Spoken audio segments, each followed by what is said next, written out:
La couture, je n'ai pas commencé par la couture.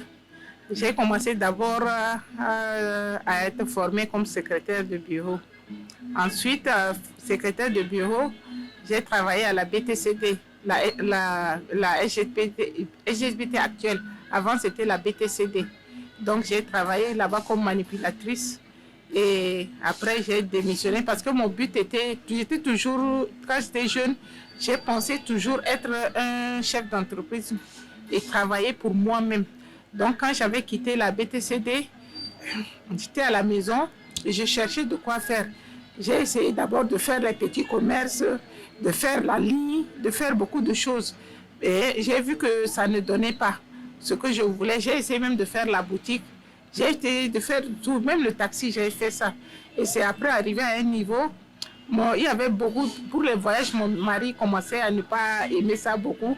Donc, c'est à partir de là que j'ai pensé à faire quelque chose qui est stable et m'asseoir. Donc, c'est à partir de 40 ans que j'ai décidé de me former pour la couture. Dans la couture masculine, c'était en 2010. J'étais venue lors d'un mariage de ma nièce. Arrivée ici, j'ai trouvé que j'ai essayé de prospecter le marché. Et quand j'ai prospecté le marché, j'ai vu que tout le monde est versé dans la couture féminine. Et j'ai trouvé que les hommes ont des problèmes pour s'habiller. Vous voyez que les responsables ici, qui portent les pantalons jeans, c'est pas normal. Un responsable doit porter un pantalon monsieur. Et c'est comme ça qu'au retour, je me suis reversée dans la couture masculine. J'ai pas beaucoup de difficultés dans mon travail.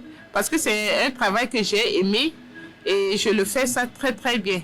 La seule difficulté que j'ai, le matin je suis au travail, à 17h je dois fermer automatiquement parce que je dois rentrer au marché, faire le marché avant de préparer. J'ai un mari malheureusement très compliqué, il refuse de manger la nourriture des bonnes. Les femmes qui souffrent, c'est parce qu'elles ne réfléchissent pas. Moi, si je voulais, je pouvais aussi dire que j'ai un mari, j'ai un toit, je mange, je dors. Je devais croiser les bras. De nos jours, moi, je conseillerais à mes sœurs de se lever tôt. La vie appartient à ceux qui se lèvent tôt. Et moi, j'ai fait le Cameroun pendant 20 ans. Si le Cameroun tient aujourd'hui, c'est grâce aux femmes. Et les femmes doivent s'impliquer dans la vie active. Parce que beaucoup de mes sœurs, quand je suis rentrée, moi je pensais que ça allait être comme au Cameroun, mais je suis un peu dessus parce que ici les femmes, beaucoup de femmes croisent les mains, ils attendent l'homme. Mais de nos jours, moi je ne compte pas, j'ai un mari, mais je ne compte pas sur l'argent de mon mari, je compte sur mes... C'est pour cela que vous me voyez ici, j'ouvre à 7h, je finis à 17h et tous les jours que Dieu a créés, même les dimanches, parce que je me bats. Je n'aime pas ouvrir ma bouche, demander « donne-moi ». Ça, je ne sais pas le faire. Donc, je préfère moi-même sortir de ma propre poche et je suis fière. Et quand l'homme me donne, c'est un complément.